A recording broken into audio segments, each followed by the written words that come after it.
Olá pessoal, tudo bem com vocês? Nesta nossa aula vamos tratar de um assunto muito importante, onde ele nos fala sobre os radicais. E aí, para que a gente possa entender como que funciona todas as operações, todas as transformações em relação a esses radicais, nós temos que conhecer os seus elementos, onde eles são o índice, no caso aqui o índice da raiz do radical, o radicando, que é a base na verdade, e nós temos o resultado de tudo isso, onde eu vou chamar de R, que equivale à raiz desse radicando.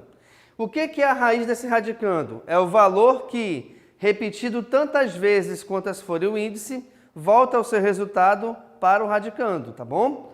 Mas, para que isso aqui de repente exista, eu dependo de algumas condições que são, primeiro, o nosso radicando, obrigatoriamente, ele tem que ser um valor maior do que zero e, logicamente, positivo.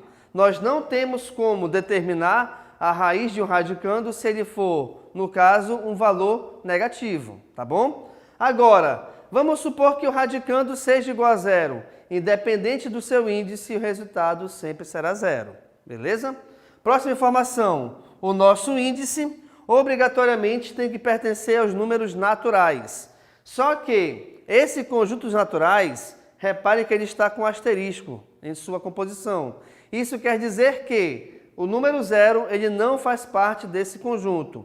O que isso quer dizer então? Quer dizer que ele só aceita números naturais equivalentes a 1 para cima ou do 1 em direção aos positivos. 1, 2, 3, 4, 5 e por aí vai, tá? Próxima. A raiz ela sempre será maior ou igual a zero. O que isso quer dizer? Quer dizer que nós não temos como determinar ou como achar, de repente, como resultado, uma raiz negativa independente dos elementos que formem esse radical. Eu tenho um índice, por exemplo, par ou ímpar, ou de repente o radicando ele vai ser sempre positivo, tá? Mas, independente de como esteja formada ou como esteja composta esse radical, o seu resultado, a sua raiz, ela sempre será positiva ou igual a zero. E também nós temos o seguinte, tudo isso aqui é verdade quando a nossa raiz elevada ao índice me der como resultado o nosso radicando. Vamos ver como é que funciona aqui no exemplo, olha só. Eu tenho a raiz cúbica de 8. A raiz cúbica de 8 é igual a 2. Por quê?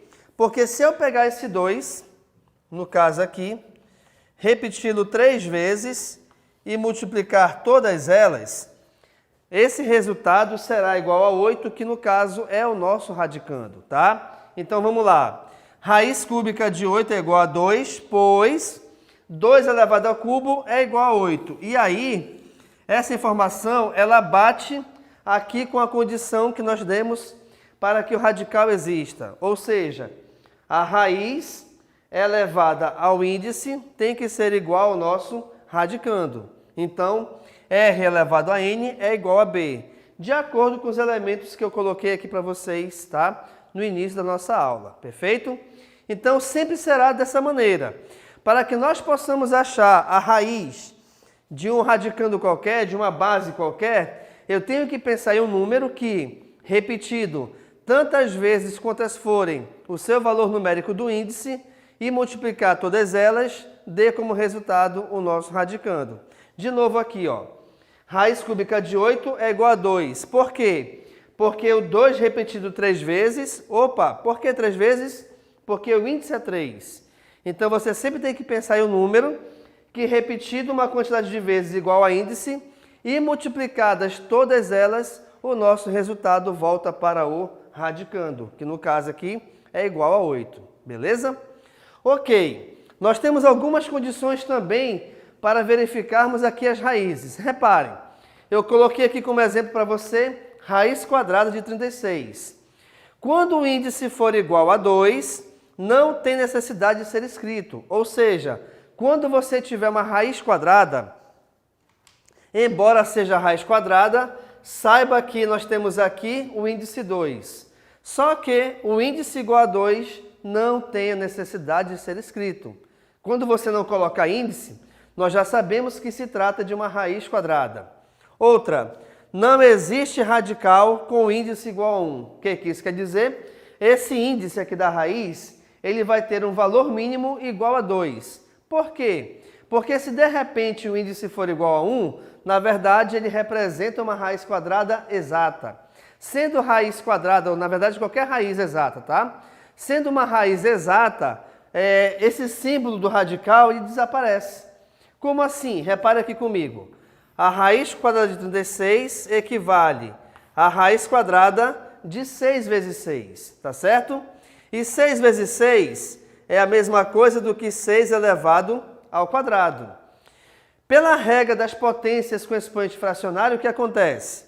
Eu posso pegar essa base, que na verdade aqui pra gente é o radicando, e o nosso expoente vai ser o expoente do radicando dividido pelo índice da raiz. O que acontece então? Acontece que nós temos aqui uma divisão de 2 por 2, onde, se você preferir, você pode simplificar, no caso, essa fração, toda ela por 2. E aí nós teremos, olha lá, 6 elevado a 1 sobre 1. Isso quer dizer que, devido a aparecer o 1 aqui embaixo, o índice valeria 1. Só que 1 dividido por 1 é igual a 1, onde 6 elevado a 1 é igual a 6. Com tudo isso aqui, o que eu estou te mostrando? Eu estou te mostrando que, de repente, esse índice do radicando, da raiz, aliás, que antes era 2, passou a se transformar em 1, aliás. Só que toda vez que o índice for igual a 1, na verdade, nós estamos trabalhando com o resultado exato da raiz, do radical, tá? E, sendo o resultado exato, esse símbolo do radical, ele deixa de existir. Por esse motivo, nós não temos o radical com índice igual a 1, tá? Pois, se o índice for igual a 1, não tem necessidade de aparecer aqui, no caso, este nosso símbolo. Beleza, pessoal? Então, nessa aula nós vimos as ideias básicas dos radicais, tá? Os elementos que formam o radical, como que a gente faz para calcular, de repente, a raiz de um radicando de acordo com o índice da raiz, e nós vimos também as condições necessárias para que tudo isso aqui seja verdade ou, de repente, seja possível de ser resolvido. Além disso, te mostrei também 2 outras propriedades bem importantes em relação aos radicais que no futuro próximo podem te ajudar bastante. Legal, pessoal? Então, muito obrigado e tchau!